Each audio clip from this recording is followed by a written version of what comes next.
Hey, what the fuck's going on, guys? Welcome back to the channel. Let's cut the shit. Let's just talk about some classics here, guys. Today we're going to be tackling Deep Purple's 1971 album Fireball, their second album with the Mark II lineup that we all know and love and worship, in my case, and their fifth album overall, if you count the Mark I lineup, which was, we all know was kind of like their transitional period.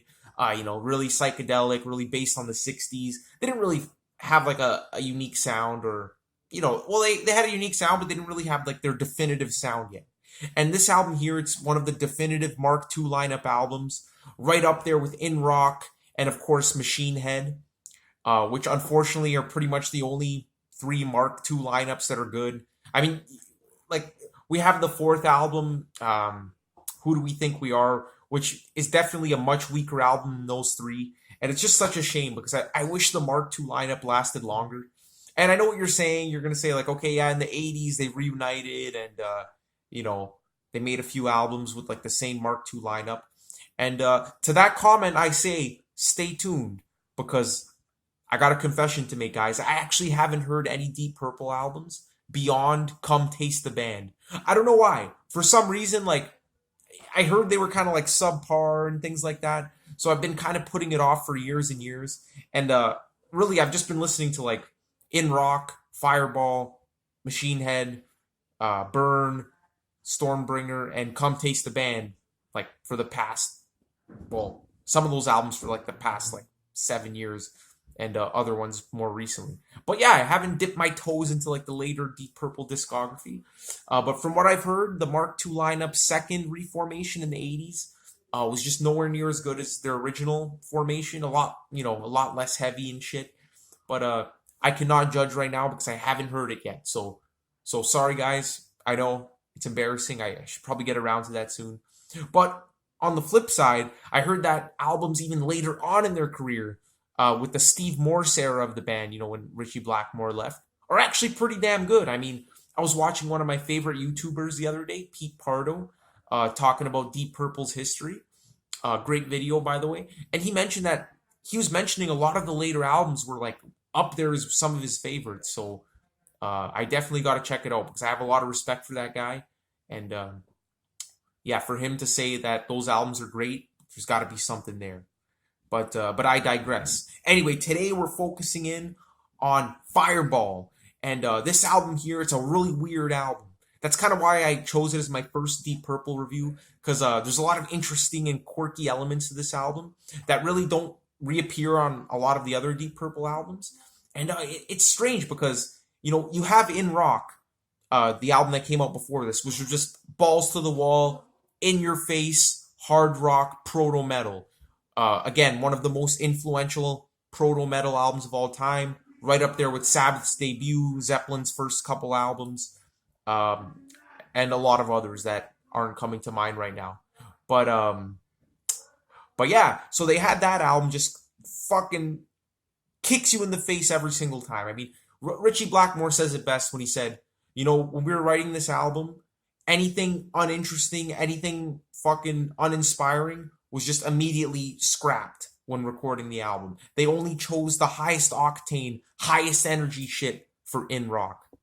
But this album here is actually quite different, and it's a varied album. I mean, like, there's a lot of different influences, a lot of different styles on the album, and it just makes for a more not a more rewarding experience than In Rock, but a more kind of like musically interesting listening experience, where like you get a little bit of this, you get a little bit of that. And, that's not to say that I like this album better than In Rock, because to be honest with you guys, I do think In Rock is the greatest Deep Purple album, and it's one of my favorite albums of all time. But it really is kind of like one-dimensional in the sense of like it just being like a hard-hitting, heavy rock album. Of course, it's influential as fuck. I mean, this album is what really introduced like the duality between Ritchie Blackmore's incredible guitar playing and John Lord's distorted Hammond organ, which is just one of the most unique, like the most unique sonic palettes on from any rock band at the time. So in terms of that, the album was extremely unique. But each song on the album kind of followed that format. So although it was a unique format, it wasn't a very diverse album. But Fireball, on the other hand, it's extremely diverse, and you could tell they're doing a lot of different things, pulling on a lot of different influences. And another thing I like about this album is that there's a lot of tracks on it where the band shows like their soft side. It shows that like they don't take themselves as seriously. With songs like No, No, No and Anyone's Daughter, just like those funny lyrical themes, but also on the instrumental sections. Because if you look at In Rock, holy fuck, I'm really using that album as a comparator, but it's a good comparison because it's the one that came out right before it. And if you look at that album, you'll notice that the instrumental sections were largely just like really over the top, really extravagant keyboard solos and guitar solos, like really flashy shit. On this album, with the instrumental sections, you get a lot of atmosphere. You get a lot of the sense that the band is just letting the music do the work, letting the instrumentals expand, and not really trying to write these crazy over the top guitar and keyboard solos. But yeah, that's just another thing I love about the album. I mean, it gives it a unique flair. And the funny thing is, usually normally a band would come out with an album like this kind of as a transitional album where they would be transitioning more into this lighthearted side. But no, this is like a standalone album. I mean, you got In Rock, obviously it's heavy as fuck. Then you got this album kind of like dialing it back a bit, and then you got Machine Head, which is basically In Rock Part 2 with a lot more bluesy elements than In Rock, but definitely more akin to that album than Fireball. So it's weird because Fireball is just kind of this like standalone album, like smack dab in the middle of the Mark II era, and it's just really cool. So those are like my overall thoughts on the album, kind of like my basic overall review. Now let's just get into kind of like my experience with the album because it is weird. This album does have to really grow on you like a lot of the best albums, because when I had first heard this album, I think it was so I had definitely heard In Rock and Machine Head and loved both those albums. Like I would play them constantly. This was about 7 years ago or so. So Deep Purple is definitely the last of like the classic heavy bands out of Sabbath, Zeppelin, and Deep Purple, kind of like the Holy Trinity, right? That I really got into. Again, I'd been a big Sabbath fan, a big Zeppelin fan, going way back to my childhood. And I had known some Deep Purple songs, like obviously Highway Star. I remember playing that on Guitar Hero as a kid, or a young teen actually, and things like that. And obviously Smoke on the Water. Who the fuck doesn't know that track? But yeah, so I didn't really know much about Deep Purple, and to this day, I can't really consider myself an aficionado because, again, I haven't heard anything after Come Taste the Band. But I was very familiar with In Rock and Machine Head. And then when I heard this album, I was about maybe like 16, 17 or so, and I thought it was just a subpar album. I'm like, whoa, like this is weird. I mean, you got a few good songs and then like a few mediocre songs, and I hated the track Farmer's Daughter, which we're going to get into that one because that's a really controversial song for some reason. And I just thought it was just a weaker album. Like there's nothing really separating this from, the other classic rock bands at the time. But now I've come to an amazing appreciation for it, and I was totally wrong. I mean, I wish I could go back in time and punch myself in the face because I keep coming back to this album. I mean, I still go to In Rock and Machine Head frequently, but I find myself just always in the mood to hear this album, probably just because of how varied it is and just how comedic some of the songs are. So I have a funny relationship with the album, but as of now, it's one of my favorite Deep Purple albums. It's up there. I'd probably put it like side by side with Burn. Maybe I like Burn a little bit more than this one, and Machine Head and In Rock. Ironically, they're going to be my favorites. But Fireball's fucking way up there, guys. And yeah, that's just my overall experience with the album. And I just wanted to get this review off my chest because like lately I've been blasting this shit. All right, guys. So now I'm going to be talking a little bit about the history behind this album. So this one here came out in July 1971, which was about 1 year after In Rock, a little over 1 year. In Rock came out in I think June 1970, and so in that year the band was really getting out there, really making a name for themselves, really showing that these guys really had some really tight musical chemistry and really making a name for themselves, because they had a really unique sound and they were drawing in some pretty big crowds. In Rock did fantastic on the charts, and the band were just skyrocketing to fame. I mean, before In Rock, the band were really, all their singles kind of failed except for the single Hush with their first album. But that song didn't really represent the true Deep Purple sound, right? So the band were really doing poorly before the making of In Rock, and then that album came along, and it just it was their breakthrough release for sure. And even before that, when they did their like London Philharmonic experiment, the concerto for group and orchestra, that kind of stirred a little bit of interest in the band, but it was really In Rock.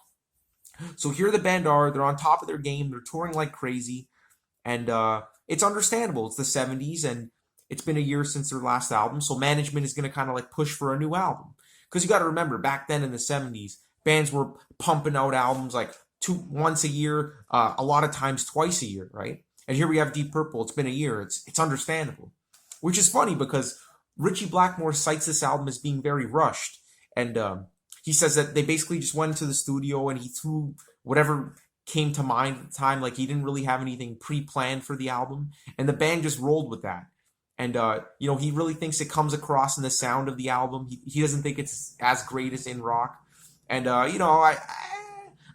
really disagree with that. I think he's just saying that because the album did take a lighter direction, and I think it was a lot more of a collaborative effort because Ian Gillan absolutely loves this album, and you could tell he put a lot of his unique Gillanisms into the album, especially with like the lyrics and like the delivery of the vocals. But I think Ritchie Blackmore, he was the one that was really pushing the band to be as heavy as possible at the time, which is fucking awesome. But and the other band members, especially John Lord, were kind of more into the whole progressive rock kind of thing, like classical, trying to bring in classical and jazz influences. And Ritchie Blackmore was just like, I want to be as heavy as fucking possible.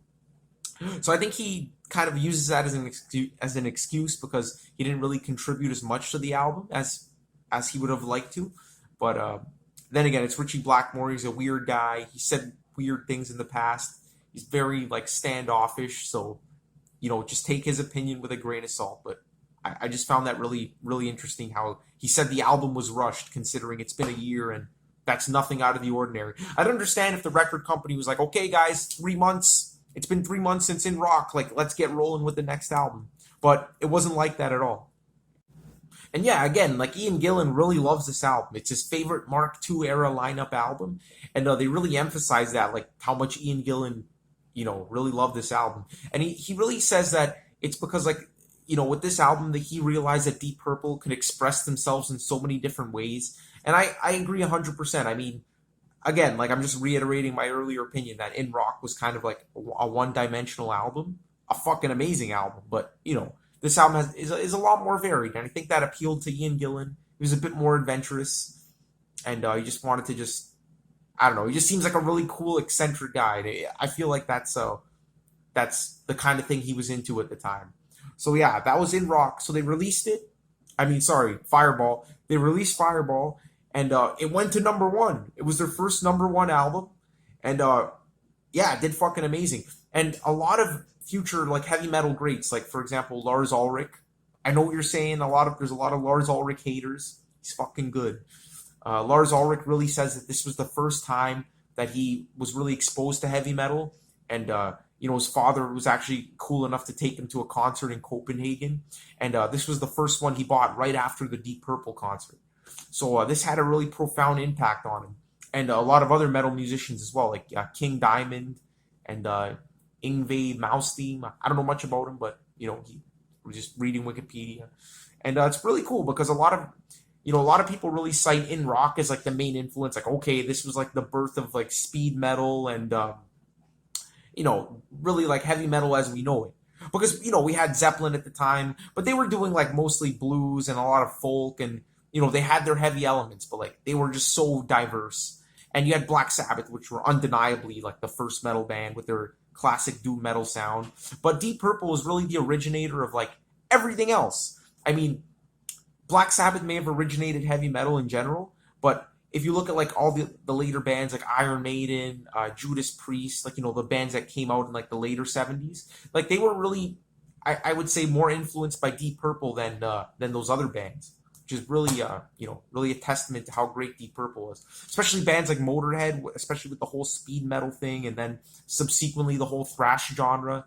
That really started with Deep Purple, not really Sabbath. Sabbath was, dirge-like, slow-paced, and Zeppelin was, well, they did have some pretty fast songs, but like, Communication Breakdown and things like that. But Deep Purple were really laying it down on the line. I mean, the title track from this album, Speed King from In Rock, Hard Lovin' Man, like songs like that were really, getting the whole speed metal genre fired up. And I think, that translated with Motorhead later on, who later inspired the thrash metal genre. So it's really like a whole like family tree of inspiration, which is really cool.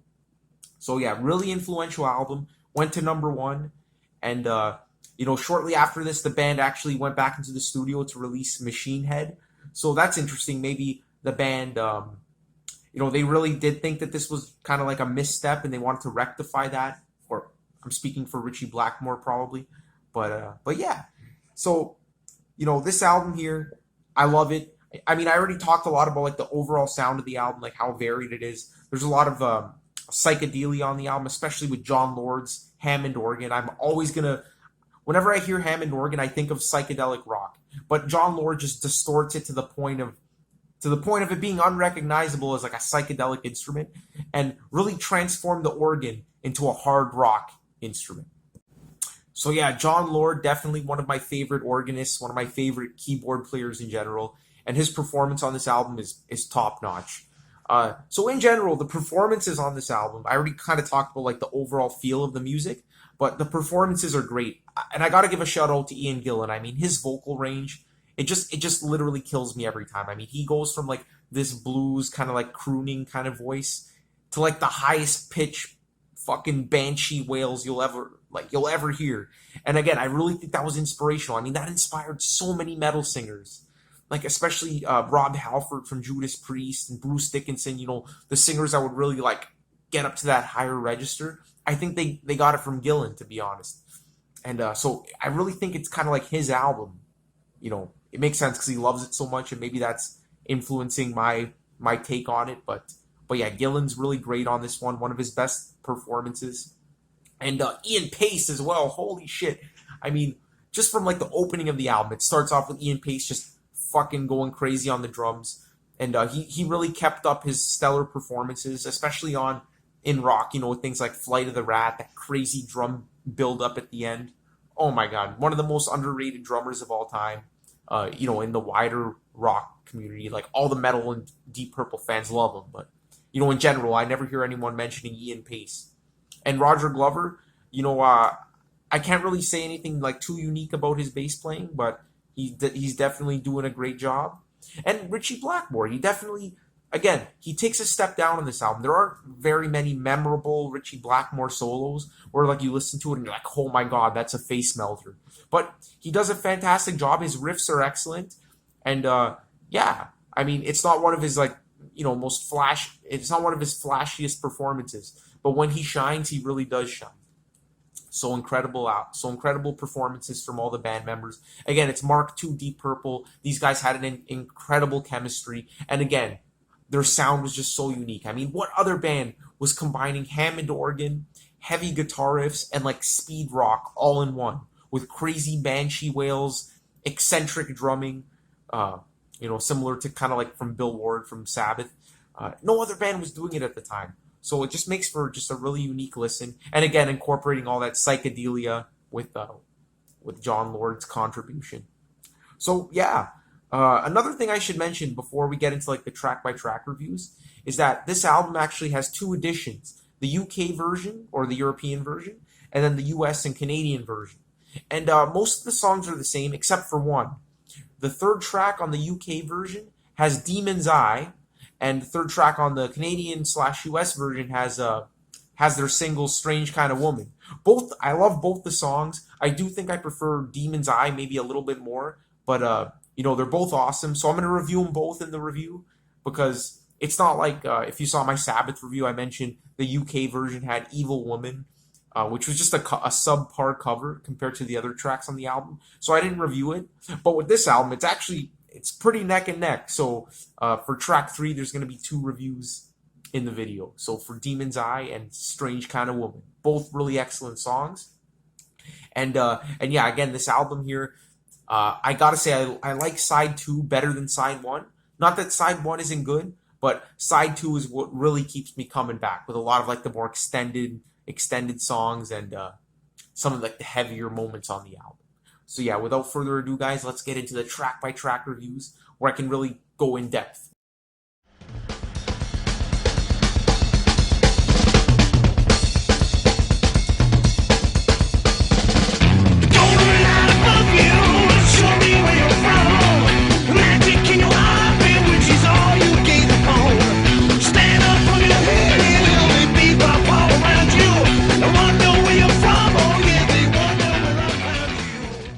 Alright guys, it's time to talk about the title track of the album. The first song, Fireball. Oh my god, guys. Never has a song had a more fitting title. I mean, this song is just a kick in the nuts. And I'm sure you're confused. You know, I was saying how this album is so different than In Rock and like has all these like different varying styles. Okay, well, you have the right to be confused because that is true for the most part, but not the title track. The title track is just an extension of In Rock's Punch to the Face. And this song here, it's cited as one of the first speed metal or speed rock songs of all time. I think that probably Speed King from the first album is probably the first. But this one's even faster, even heavier hitting. And it's just insane. I mean, like the band was just playing at a breakneck pace for the time. And I really think this really started the whole trend with speed metal. I mean, like no band was really trying to be fast. But Ritchie Blackmore was like, that's our goal, guys. We got to play as fast as fucking possible. And this song here is just a fantastic 3-minute just punch in the face. Honestly, I love the title track, Fireball. And ironically, although it is influenced by Blackmore in terms of, you know, the speed they were going for, it doesn't really have a guitar solo. Instead, it has a fantastic bass solo by Roger Glover. And I know I mentioned earlier that his bass playing is, you know, nothing like super unique, but his bass playing on this song is actually extremely unique. Like his bass solo just comes out of nowhere in the middle of the song, and again, it's just heavily distorted, and it makes you think like, wow, is this really the same bass player that we've been listening to on In Rock and everything? It's just a really big standout moment for Roger Glover, and then for the rest of the album, he just goes back to his usual, like, you know, standard hard rock bass playing. But it makes you wonder, did this distorted bass solo inspire Cliff Burton from Metallica? Because we all know that Cliff Burton, you know, his signature bass playing style was heavy distortion and, you know, really trying to emulate the sound of a guitar and really trying to do things with the bass that was, you know, traditionally done with the guitar. And Roger Glover was, you know, pioneering that on this album. So who knows? Maybe Roger Glover was a huge influence on Cliff Burton. So damn, that's another way that Deep Purple influenced speed metal.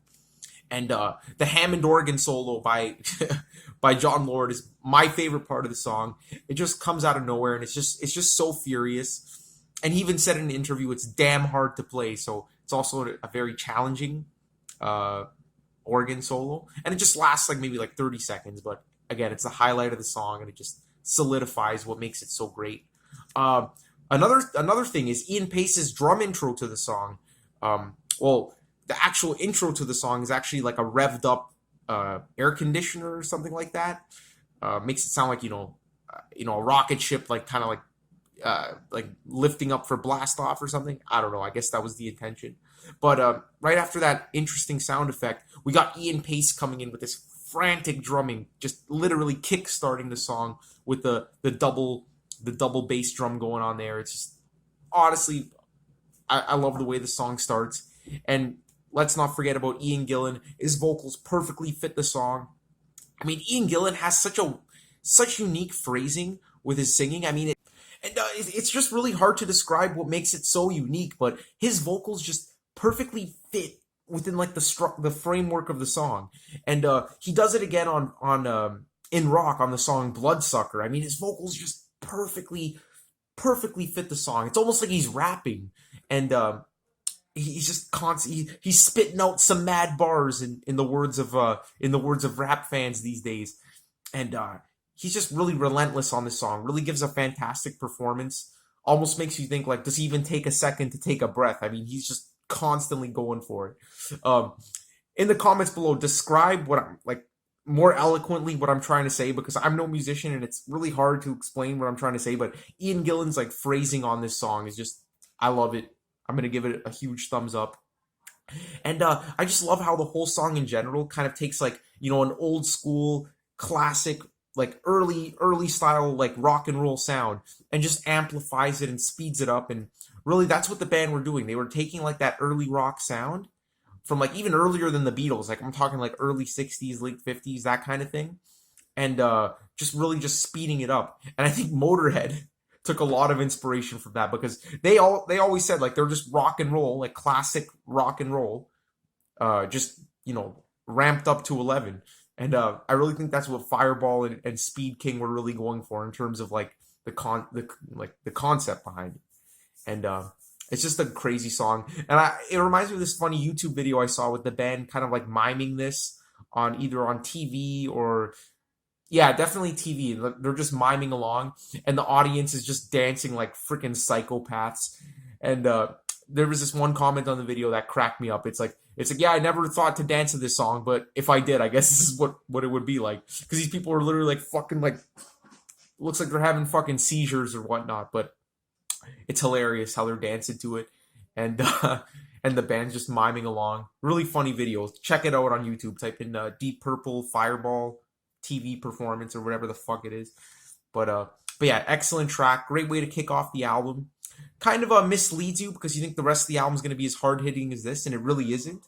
But it just perfectly represents what Deep Purple were kind of like striving for at the time. So yeah, I'm gonna give Fireball. Fuck, I want to give it like, I might give it a 9.5 out of 10. I mean, I freaking love this song. At least a 9, but I'm leaning more towards a 9.5. So definitely a highlight for me.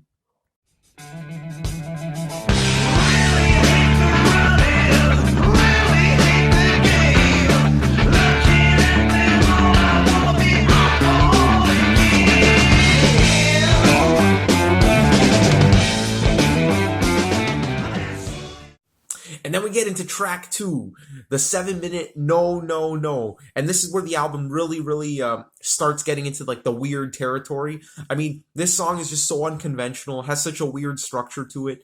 And it just really shows that they were doing something totally different from in rock. And there's just so much going on this song, so many highlights. And, I have a little bit of criticism for it too.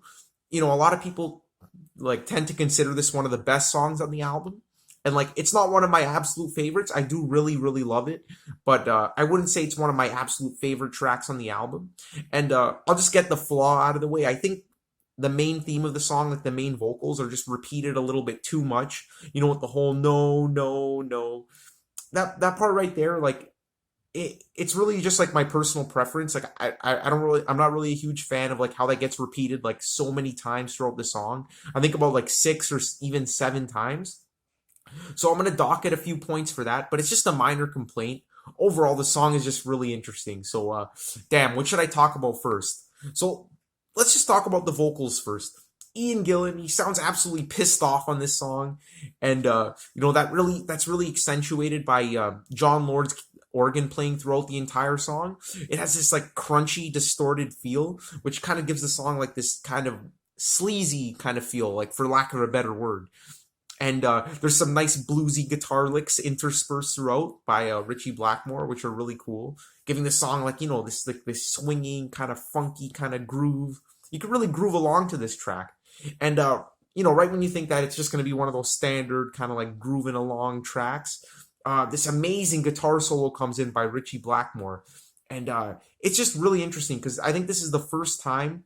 This would later become like a trademark of his guitar playing style, but this was the first time he does like a long, extended, kind of like, it's hard to describe. It's kind of like it sounds like slide guitar. It's really drawn out. It has like this echo vibe to it, and the sustain is what I'm saying. So it has this weird kind of like sustain that gives it like this Middle Eastern feel.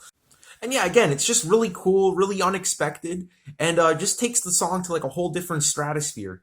And again, this would later become like a trademark, like Richie Blackmore guitar playing style. He would employ this technique on so many songs, and I always get a kick out of it. I mean, it's just so atmospheric, it's so dreamlike, And it's just a fantastic solo. And then that gets back into the original theme of the song with the, Ian Gillan's pissed off vocals, which again, I find a little bit repetitive. But the song has a few more tricks up its sleeve because John Lord comes in with this incredible keyboard solo that just builds and builds and builds. And it starts off really laid back, really bluesy, actually, which is like, to contrast it from his other keyboard solos, which are usually really energetic, really fast paced. This one's really bluesy and really builds up an atmosphere, kind of like Ritchie Blackmore's solo. So again, a really interesting song structure here. I mean, we have this funky and sleazy kind of main theme of the song with this Middle Eastern kind of sounding guitar solo, and now we got this bluesy keyboard solo. It's just really unconventional and really experimental, to be honest. So, man, I love that. And the best part is at the end of this keyboard solo, Ritchie Blackmore comes in with this rockin' guitar riff. I just love it before just culminating with the original theme of the song for the millionth time. But yeah, overall, no. It's a really, really interesting song. I mean, I can't get enough of it. Again, just the vocals are the only thing that like dock the points off. Not like the vocals, just the fact that they repeat that theme too much. It kind of, I kind of get tired of it after a while. But I'm thinking a solid 8.5 out of 10 is it could have easily been like a 9 or a 9.5, but just because of that, I'm going to dock it like a point or half a point. So yeah, I'm going to go with an 8.5. And the album gets a lot weirder from here. So here we go. She looks like a raver, but I can never please her. On Wednesday mornings, boy, you can't go far. I couldn't get her, but things got better. She said, Saturday nights from now on, baby, you're my star. I want you, I need you, I gotta be near you. All right, and now we get into track 3, which is the variable track on the album. As I mentioned before, here in Canada, we got Strange Kind of Woman, and over there in Europe, they got Demon's Eye, both fantastic tracks. Being Canadian, I've been exposed to the Strange Kind of Woman a lot more than Demon's Eye, so I'm going to start off with Strange Kind of Woman, but they're both fantastic songs. I might actually like Demon's Eye like a little bit better. It's a little bit heavier, but Strange Kind of Woman is a fantastic track. I mean, it's extremely catchy, and you could see why it was the single off the album. And maybe why they were trying to appeal to like the mainstream audience in the U.S. by putting this on the album rather than Demon's Eye, which is a little more. It's actually pretty catchy, but it's a little more on the bluesier kind of heavy kind of side. And Strange Kind of Woman is pretty straightforward riff. It's a guitar riff on top of a keyboard riff, so playing together in unison, which is really cool. And it's just a really bluesy track. I mean, There's actually 2 really bluesy Ritchie Blackmore guitar solos. The one closing out the song is actually really great and pretty intense, actually. And Ian Gillan his singing on this song is just fantastic. I mean, just his phrasing again. When he says I, like, I love her. I can't do it, but like the way he says I, is just, no one could sing it like that. I mean, he's the only one on earth that could sing the word I like that. Like the warble in his voice is just incredible. And again, just a really catchy chorus, a really rockin' tune, and, rockin' in a different sense. Like, this isn't like speed rock, like the title track. It's just a straightforward, hard rockin' tune. And, I got nothing bad to say about it. It's fantastic. It's a good relief after No, No, No, which was a little bit more experimental, had a little bit more of a weird song structure than this one. But yeah, so us Canadians, we got pretty lucky getting this track. And the UK got a pretty good track too. So, you know what? In this day and age, we could listen to the whole thing as one album. So normally after Strange Kind of Woman, I just put on Demon's Eye just to keep the continuity going. So yeah, just keep that in mind. This review is going to have 8 tracks instead of 7 for that reason.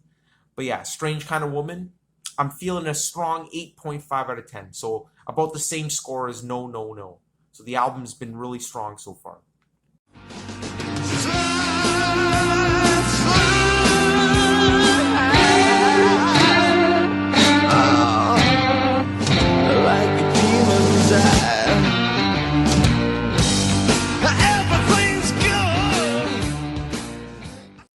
Alright, and here we have the second track 3 on the album, Demon's Eye. And you know what? I just went back and listened to this right now because I was debating. I'm like, okay, like, normally I like Demon's Eye better than Strange Kind of Woman, but like, let's see if my opinion still holds up.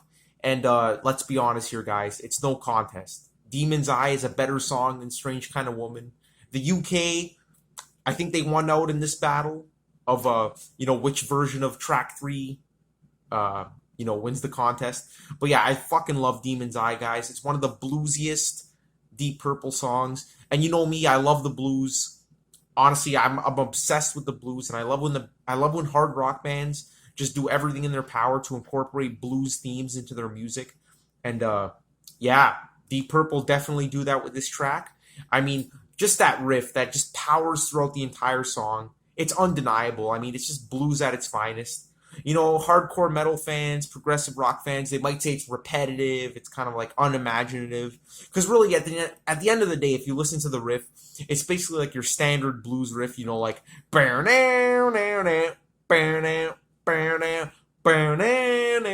it's just a variation of that at the end of the day. But honestly, it just pumps me up, it just gets me going, and it has just this dirty feel to it. And the song isn't too long, it's about 5.5 minutes, but definitely does a lot with that 5.5 minutes. Like, for a repetitive blues kind of song, it really does a lot. There's a really cool organ solo, again, very bluesy, very cool guitar solo within the song.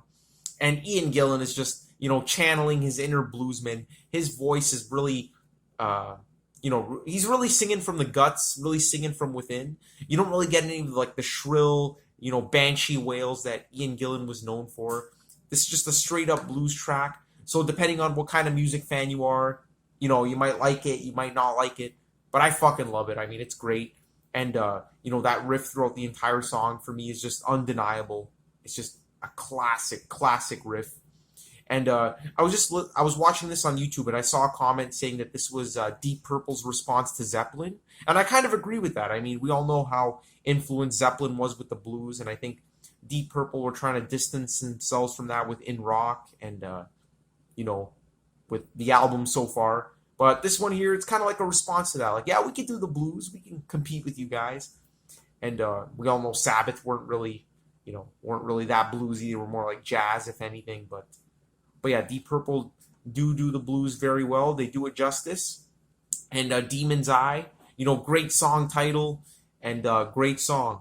So, you know what? I'm going to give it a 9 out of 10. That's right. I like this song better than No, No, No and Strange Kind of Woman. So, that just goes to show I'm a huge blues fan. But yeah, classic track. And we got one more song on side 1, and it's the most controversial. Tell you what I've done.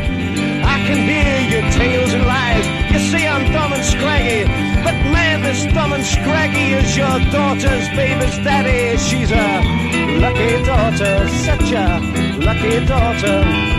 Why did I always get the kind of girl I didn't want to get? All right, guys, so now we're on track number 4, Anyone's Daughter. Sorry, I think earlier in the video I referred to this song as The Farmer's Daughter. That was just a mistake. That was just a slip of the tongue. It's called Anyone's Daughter. And this song here is by far the most controversial track on the album. I mean, Ian Gillan, the one member of the band that praises Fireball, is the first one to say that this song was a mistake to include on the album. And I gotta say, I totally disagree. And it's kind of hypocritical because when I first heard the album, I too wasn't a big fan of this song. I thought it was like a throwaway track, like I didn't really get the sense of humor. But now I absolutely love it. I mean, this song is great. It's a textbook example of how to incorporate humor into classic rock. And it's just a great song. Like, I love the music as well. It's just basically a 4-minute track, basically about, boning people's daughters. Like, first he bones the judge's daughter, then the farmer's daughter. Then he ends up getting lucky and boning a rich girl's daughter. So, really interesting track, really funny subject matter. And basically it's a kind of like a folk kind of tune with a kind of like a country vibe to it. John Lord's honky tonk piano is kind of driving the entire song. But what really makes the song for me is Richie Blackmore's haunting slide guitar playing on the song, which is totally unique and interesting because like on a song like this, you wouldn't expect there to be like a haunting kind of slide guitar track to it, but there is. and it just gives it like that extra layer. Again, I keep mentioning these extra layers, and Deep Purple are really good at doing this, and it's a really good. It makes the song unique because it gives that song like a little bit of a sinister vibe to it, which is really cool. And again, Richie Blackmore kind of totally transforms this song from being just like a standard comedy kind of track into like something totally different. And there's even a pretty good guitar solo on it as well. So really interesting. So yeah, in summary, I definitely disagree with Ian Gillan. I think it's a great song. It definitely should have been on the album, and it's just a great lighthearted moment on the album. Which again, I love that. I love when bands don't take themselves too seriously, put out a lighthearted track, kind of lighten the mood, and it's just a good time. I really like it. And this is textbook. I mean, bands like they try to do this, and sometimes it doesn't come across as well. Like for example, the most glaring example will be Genesis on the Abacab album, the Who Done It song. I fucking hate that song. I mean, people say like Rocco, lighten up. It's a comedy track. Like it's meant to be funny.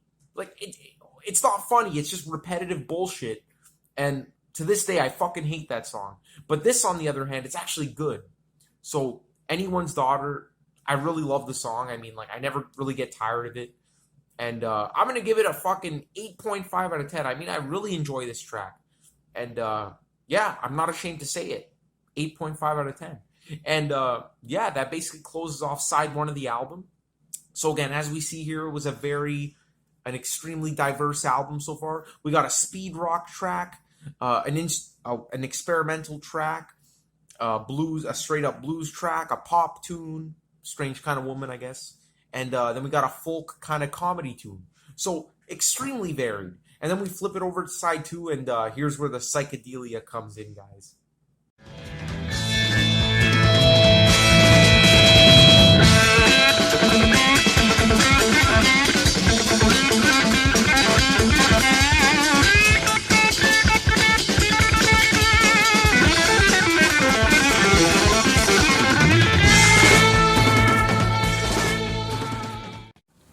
All right, guys, so then we flip the album over, and here we get a nice, tasty treat of prime Deep Purple psychedelia with the Mule, which is basically, it was basically an excuse for Ian Pace to show off his phenomenal drumming skills live, but on the album, it takes a totally different spin. I mean, the drumming is still highly emphasized on the song. I mean, you got this hypnotic Ian Pace, just, I guess you can call it a drum riff. I've never heard of a drum thing being referred to as a riff, but it's just this repeating pattern on the drums. And it really gets you into this hypnotic state, and that just repeats throughout the entire song. And on top of that, you have this extremely psychedelic guitar playing by Richie Blackmore, and a lot of cool organ by John Lord as well. And this song here, I kind of consider it an instrumental because there's very few vocals. Ian Gillan does come in, and then when he does, his vocals are really kind of like distorted and, dreamy and psychedelic. But after about like 30 seconds of singing, it just goes on to this psychedelic, spacey instrumental. And, it's really interesting. Again, Deep Purple hadn't really done this since like the Mark I era, like the Rod Evan years with their psychedelia. And to be honest, I haven't really heard much from that era. I've heard a few songs here or there. And you could tell that they were definitely drawing on the psychedelic influence at the time. But since then, they haven't touched psychedelia. And yeah, it's just really nice to have that like pop up on the album again, just reminding you, okay, this is the same band that, did all that Mark I stuff. And yeah, it's just a great song to space out to. It's one of the highlights of the album for me. And, what really takes this song to the next level is right in the depths of its, psychedelic, spaced out excellence. Richie Blackmore just cuts through with this lightning solo. I mean, it's just freaking incredible. It just comes in out of nowhere, just furious, eccentric, with all the Richie Blackmore flair, and it reminds you, yes, this is the band that did In Rock. This is the same band we're talking about, and it's just really interesting. And it goes on in that fashion for a little bit, but then it gets back into like the whole, the whole spaced out kind of vibe, which is really cool. And then the song ends off with this incredible amplified Ian Pace drumming, which is just awesome. And it's really loud. Like if you're listening to the song at like a normal volume, you might want to turn it down a few notches because they really amplify the drums at this point. and you get Ian Pace's drums just blaring in your ears in all their glory. But if you're anything like me, you're not gonna lower that fucking volume. But I'm gonna warn you just in case. But yeah, so the Mule, there's not much more to say about it. Definitely check it out live on Made in Japan, where Ian Pace does his long ass extended drum solo, kind of like the Moby Dick of Deep Purple, or the Toad by Cream, kind of like that kind of version of a drum showcase. But yeah, the Mule, really enjoy it. One of the highlights for me, and it's a nice break from all the other crazy shit that's been happening on the album. So I'm gonna give it, I want to give it a 9, but I'm still feeling an 8.5. But yeah, definitely in the 8.5 to 9 range. And the song before, I think Anyone's Daughter, I think I mentioned I would give it an 8.5. I really meant to say an 8, not an 8.5. But yeah, it's an 8. And this one's an 8.5 to a 9. So pretty close there, but classic track.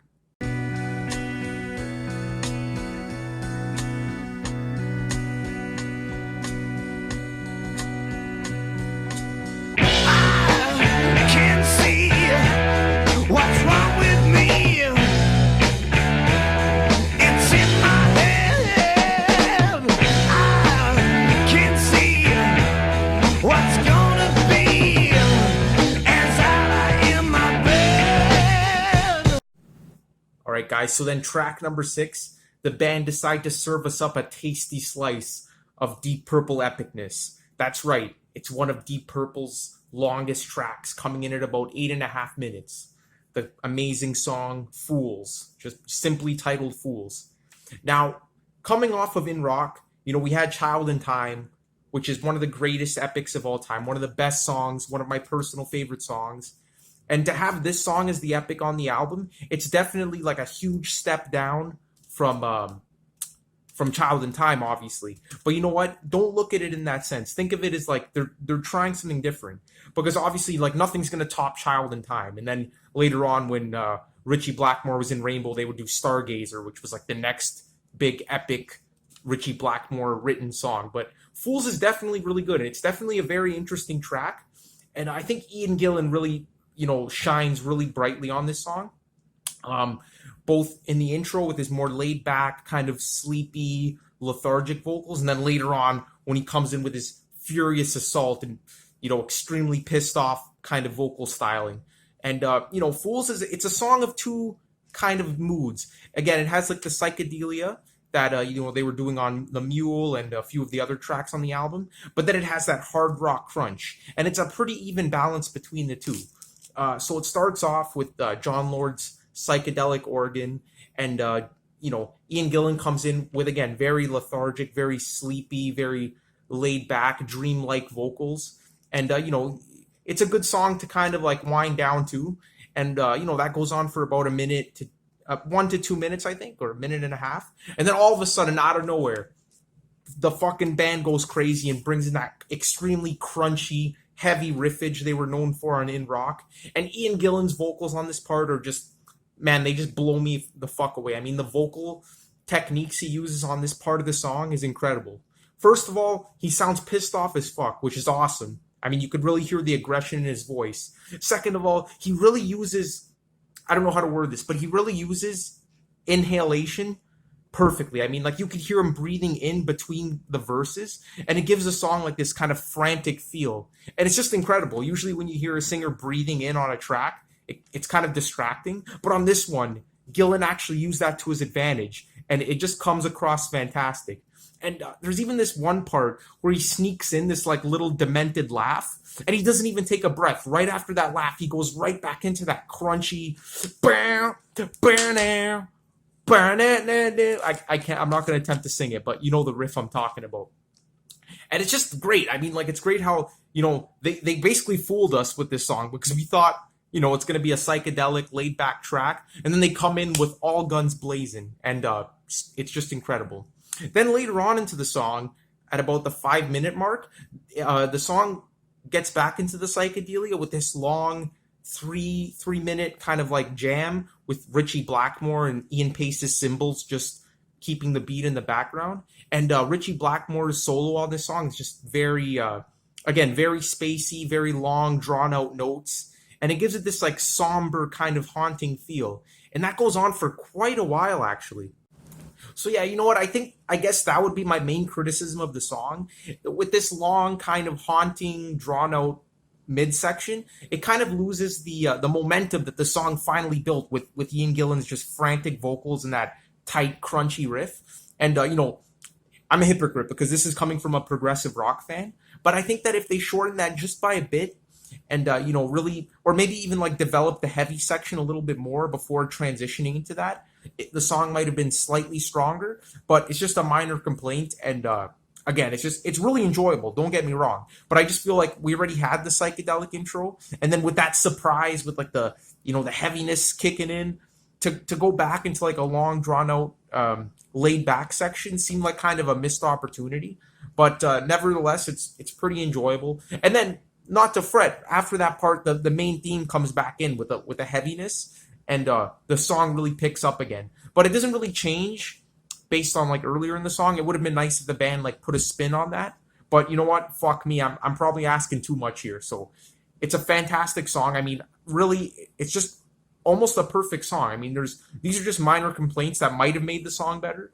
But in retrospect, I always look forward to listening to this, and it's a great, 8.5 minute epic length track.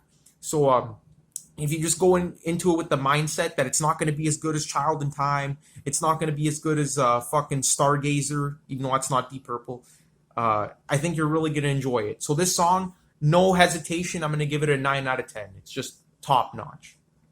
Write a million songs about the things I've done. I could never sing them, so they never get sung. Well, it's a law for the rich and one for the poor, and there's another one for singers. It's die young and live much longer and spend your money and sit and wonder. No one came from miles around and said, man, your music is really funky.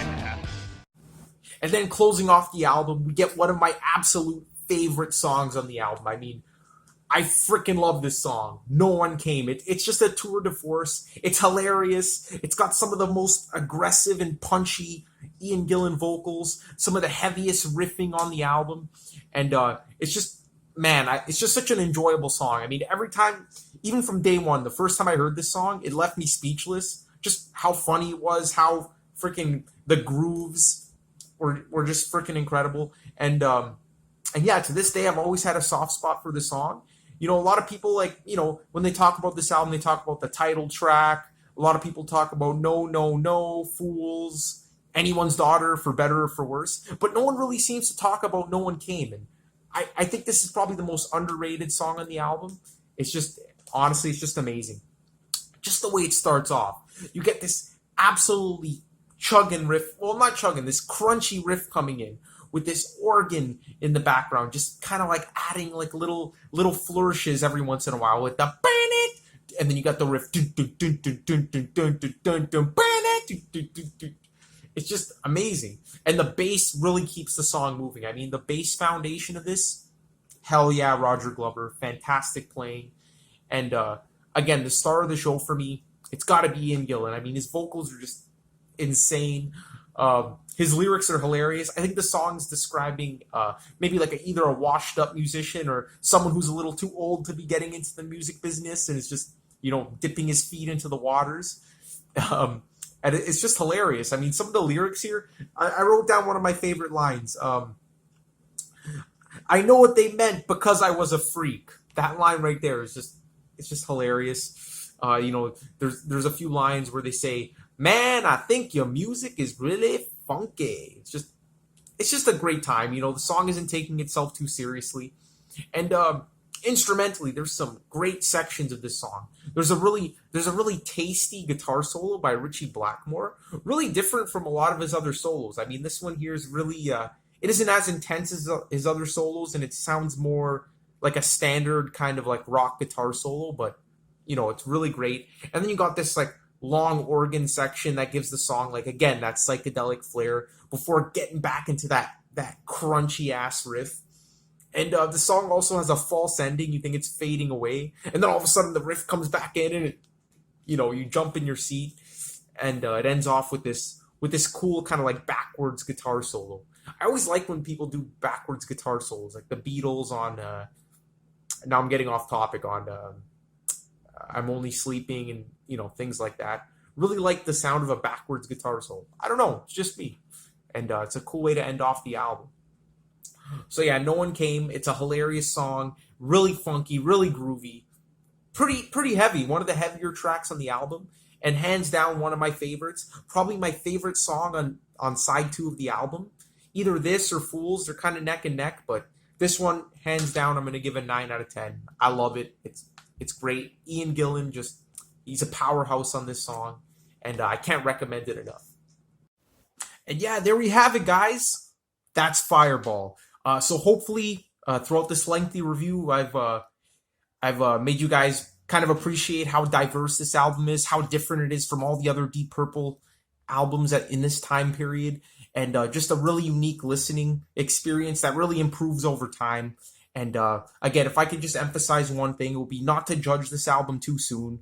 I mentioned that in my Never Say Die review, and I'm like, Never Say Die, you got to listen to it multiple times. But I do recognize that that's an acquired taste. Like, if you're listening to that a couple times and you're just not liking it, then, like, there's no point in continuing. But this one here, there's just so much to discover, so much diversity. I really do think it takes a few listens, especially for the casual Deep Purple fan. And I promise you guys, you're going to keep coming back for more every single time, because it's just such a unique album in their discography. And again, I wish they made more albums with the Mark II lineup. We only have really those 3 fantastic albums. And then Who Do We Think We Are, the 4th one? I don't even really count that album. I mean, like, the band wasn't getting along and they weren't working together. So we really only have those 3 albums. Plus, again, like the ones in the 80s that I mentioned. But it's just a shame, because imagine they made like 6, 7 albums in the 70s of this quality. They would be one of my top 10 bands for sure. But as it stands, Deep Purple, they're not quite in my top 10, although I love them with all my heart, just because of, like, I wish they had more albums. But Fireball, just savor it for what it is.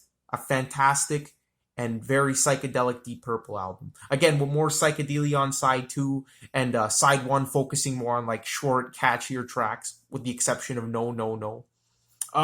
So I guess to conclude the review, my favorite tracks on the album, definitely Fireball. And then I'd say No One Came and Fools are, like, fighting for, like, my number 2 spot. Well, all 3 of them are pretty much equal. And then honorable mentions, definitely Demon's Eye, The Mule, and No, No, No. And then Anyone's Daughter and, what do you call that other track? Strange Kind of Woman are probably, like, my least favorite, but still very good, as you could tell from the scores I gave them. So yeah, thanks so much for watching, guys. Definitely check out Fireball. For my next review, I might be digging into some Judas Priest, maybe a little bit more Sabbath. And of course, I got to complete my Genesis series eventually. So lots of good videos on the way, if you guys are interested in my reviews. And thanks again. I appreciate it. Peace out.